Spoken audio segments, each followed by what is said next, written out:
The Obamacare horror show goes on. There's plenty of horror stories being told.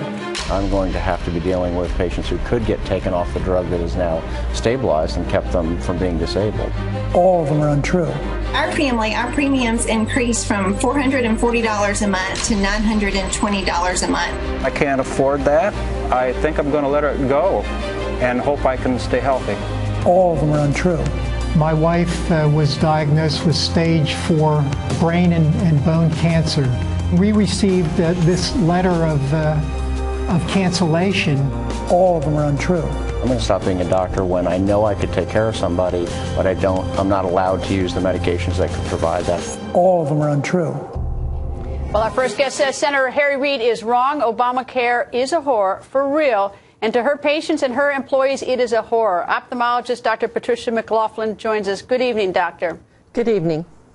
When you hear Senate Majority Leader Harry Reid say that these horror stories are wrong, that they're untrue, what do you think? What do you say to him? I would just certainly hope that he said that in haste and that perhaps the information that was given to him came from a source that wasn't correct. This is not the case that we are seeing in our practices and with stories patients are telling us. All right, well, let's go specific. Let me go first to your patients. You have patients who have insurance, and they go to you, but now you've been knocked off one of the insurance networks. Is that correct? Well, I have been not dismissed, but have not been offered participation status in some of the subsections of one of the insurance companies. And that was insurance that would be covering individuals taking out insurance through the Affordable Care Act or through small business plans outside the Affordable Care Act. It also included them. All right. Does that mean that these patients, that some patients of yours can no longer go to you unless they pay out of pocket? That's correct. Have any of your patients said anything to you? Are they distressed by this, or are they happy to sort of move on to look for another doctor?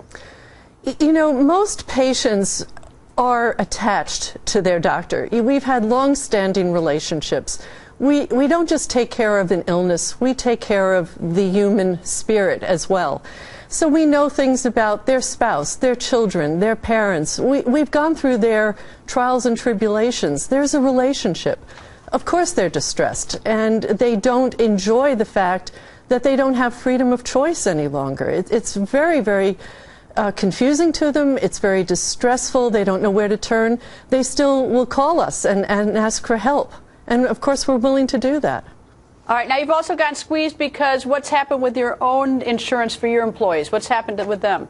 Well, I had a small business plan, and my employees were under my plan as well. So when my plan was canceled, which was a very complex, very complete plan, but it was canceled. And the reason given in a letter was that it had to do with not meeting the regulations of the Affordable Care Act.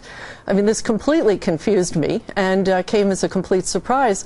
Well, you know, I had to then obtain a broker and start looking at other options because the subsequent plan that was offered by the same insurance company turned out to have a network that was so incredibly narrow, so restrictive, where my original plan had a robust network with many, many doctors, including myself on it. And the subsequent plan didn't have me or any of my colleagues or any of the doctors that myself, my husband, and my employees used. We didn't lose just one doctor. We lost a lot of doctors. It was horrendous. Doctor, thank you. Good luck to you. Thank you so much.